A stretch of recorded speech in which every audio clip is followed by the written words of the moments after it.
চট্টগ্রাম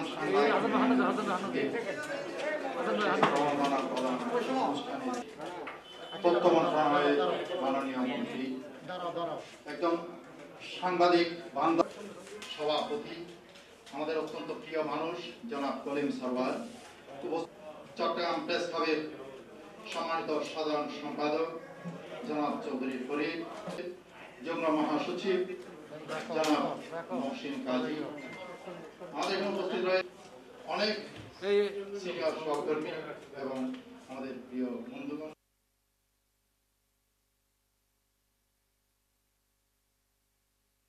অনুষ্ঠানের শুরুতেই আমি কৃতজ্ঞতা জানাতে চাই গণপ্রজাতন্ত্রকে আর্থিক প্রণোদনা দিচ্ছে। আমি কৃতজ্ঞতা জানাতে চাই বাংলাদেশ ফেডারেল সাংবাদিক ইউনিয়নের অসুস্থ অবস্থাতেও সাংবাদিকদের এই আর্থিক প্রণোদনা আমরা দেখেছি। বাংলাদেশ ফেডারেল সাংবাদিক ইউনিয়নের সংগ্রামী মহাসচিব শাবান মাহমুদের, আপনারা জানেন যিনি করোনা আক্রান্ত হয়। চট্টগ্রাম প্রেস ক্লাবের সাধারণ সম্পাদক, ভবিষ্যতে আমরা চাই যে মূল নেতৃত্বে আসুন। চট্টগ্রামের মানুষ হিসেবে যে আমাদের সম্মানিত প্রধানমন্ত্রী চট্টগ্রামের সন্তান তথ্যমন্ত্রী চট্টগ্রাম প্রেস ক্লাবের সাধারণ সম্পাদক চৌধুরী ফরিদ,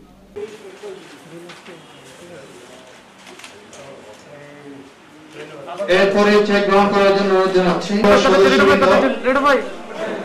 যারা আমাদের করোনা পরিস্থিতির সমাধান এখন চেক গ্রহণ করার জন্য অনুরোধ জানাচ্ছি দৈনিক পূর্বগুণের সহ সম্পাদক। এখন চেক গ্রহণ করার জন্য অনুরোধ জানাচ্ছি দৈনিক শুক্রবার বাংলাদেশ ফটো সাংবাদিক দৈনিক আমাদের সহায়ক কর্মকর্তা আবু সাইদ মোহাম্মদ তামান্না,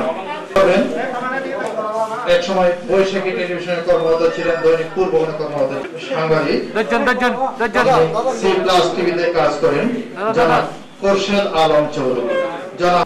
মাননীয় প্রধানমন্ত্রী আমাকে এই ফান্ডের বাইরেও তিনি আরও সহায়তা করতে পারবেন বলে আমি তার সাথে যখন টেলিফোনে কথা বলেছি তিনি আমাকে জানিয়েছেন। সুতরাং প্রয়োজন হলে মাননীয় প্রধানমন্ত্রীর তহবিল থেকেও সে সাহায্য করার সুযোগ রয়েছে। মাননীয় প্রধানমন্ত্রী একজন সাংবাদিক বান্ধব প্রধানমন্ত্রী, তিনি শুরু থেকেই এ ব্যাপারে অত্যন্ত আন্তরিক ছিলেন এবং সেই আন্তরিকতা থেকেই কিন্তু আজকে আমি তার মন্ত্রিসভার সদস্য হিসেবে এই কাজগুলো করতে পেরেছি। তার সাপোর্ট এবং তার আদেশ নির্দেশ না থাকলে আমরা এগুলো করতে পারতাম না। তো সুতরাং আজকে আমরা চেষ্টা করছি এই পরিস্থিতিতে দেশের মানুষকে রক্ষা করতে, সাংবাদিকদের রক্ষা করতে, দেশের অর্থনীতিকে রক্ষা করতে, দেশের খেটে খাওয়া মানুষ যাতে অসুবিধা না পড়ে সেই দিকে আমরা চেষ্টা করছি। যে এই ধরনের সহায়তা ভারত, পাকিস্তান, নেপাল কোথাও করা হয়নি। বাংলাদেশেই একমাত্র এই ধরনের যারা এই পরিস্থিতিতে করোনা ভাইরাসের পরিস্থিতি অসুবিধায় পড়েছেন তাদের জন্য এই ধরনের সহায়তা করা হচ্ছে, আশেপাশের দেশগুলোতে করা হচ্ছে।